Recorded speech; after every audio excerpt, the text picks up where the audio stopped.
दोस्तों, आपको लगता है कि क्या आप रातों रात सफल हो सकते हो? सफलता रातों रात नहीं मिलती। इसके लिए हमें कड़ी मेहनत और संघर्ष की जरूरत होती है। जब भी हम बुरे वक्त से गुजर रहे होते हैं तो हमसे कहा जाता है कि दोस्त सब्र करो, ये बुरा वक्त बीत जाएगा। वैसे तो हर बुरा वक्त गुजर जाता है, पर एक बार उससे पूछ कर देखिए जिस पर वो बुरा वक्त गुजर रहा होता है। ये बात भी सही है कि आगे बढ़ने के लिए बीते हुए कल को पीछे छोड़ना पड़ता है, लेकिन ये भी सच है कि उस बीते हुए कल की यादें, उन दिनों देखे गए सपनों को हमें नहीं भूलना चाहिए। वो सपने और वो यादें ही है जो आपके आने वाले कल को संवार सकते हैं। आज की कहानी भी कुछ ऐसी ही है, जिसने 12 साल लंबी जद्दोजहद के बाद कामयाबी हासिल की। लेकिन जब हम उनके बीते हुए कल को देखते हैं तो लगता है उन्होंने अपने देखे हुए सपनों को पूरा करने के लिए वो तमाम कोशिशें की जो उन्हें अपने सपने के और करीब ले जाती है। दोस्तों, हम बात कर रहे हैं नवाजुद्दीन सिद्दीकी की, जो अपने असल जीवन में कभी केमिस्ट बने तो कभी वॉचमैन। 9 भाई बहनों के बीच पले बड़े नवाज यूपी के एक छोटे से गांव बुधाना से हैं। स्कूल में साइंस की पढ़ाई करने के बाद उन्हें बड़ौदा की एक कंपनी में चीफ केमिस्ट की नौकरी मिल गई। लगभग 1 साल वहां नौकरी करने के बाद नवाज को वहां कुछ कमी महसूस हुई। उन्हें लगा कि यह काम उनके लिए नहीं है। दोस्तों, हमारे साथ भी अक्सर होता है कि हमें खुद नहीं पता होता कि क्या करना है और हम हर काम में हाथ आजमाने लग जाते हैं। ऐसे ही नवाज भी केमिस्ट की नौकरी छोड़कर दिल्ली आ गए, पर उन्हें पता नहीं था कि दिल्ली में करना क्या है। एक दिन उनके किसी दोस्त ने उन्हें थिएटर दिखाया। उस रंगमंच को देखकर नवाज को लगा कि वो जो करना चाहते हैं उन्हें मिल गया और वो एक थिएटर ग्रुप के साथ जुड़ गए। लेकिन थिएटर में उन्हें पैसे नहीं मिलते थे और नोएडा में उन्हें एक वॉचमैन की नौकरी मिल गई। वो दिन भर वॉचमैन की नौकरी करते और शाम को एक्टिंग की प्रैक्टिस यानी थिएटर करते। लगभग 1 साल बीत गया। नवाज दिन में तो बड़े बड़े लोगों को सलामी ठोकते और शाम को थिएटर करते।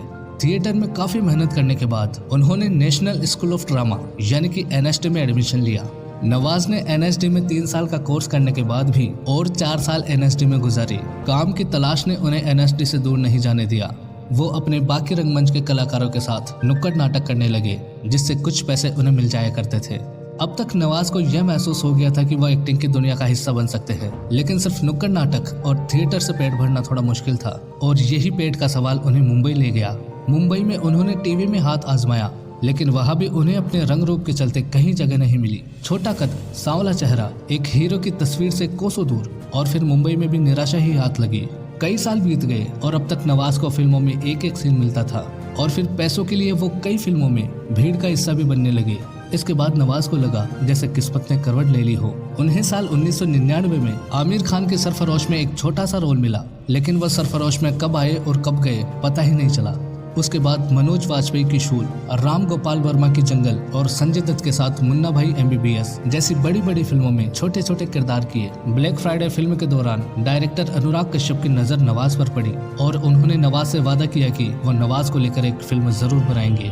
नवाज कामयाबी के एकदम करीब थे, लेकिन कामयाबी अभी तक सही मायनों में मिली नहीं थी। लेकिन उनकी मेहनत और उनका हौसला कभी नहीं टूटा और फिर उन्हें एक फिल्म मिली, गैंग्स ऑफ वासेपुर। इस फिल्म ने नवाज की जिंदगी ही बदल दी और उनके स्ट्रगल पर बिग ब्रेक लग गया था। फिर इसी साल नवाज की दूसरी फिल्म मिस लवली भी रिलीज हुई। इस फिल्म में नवाज लीड रोल में थे।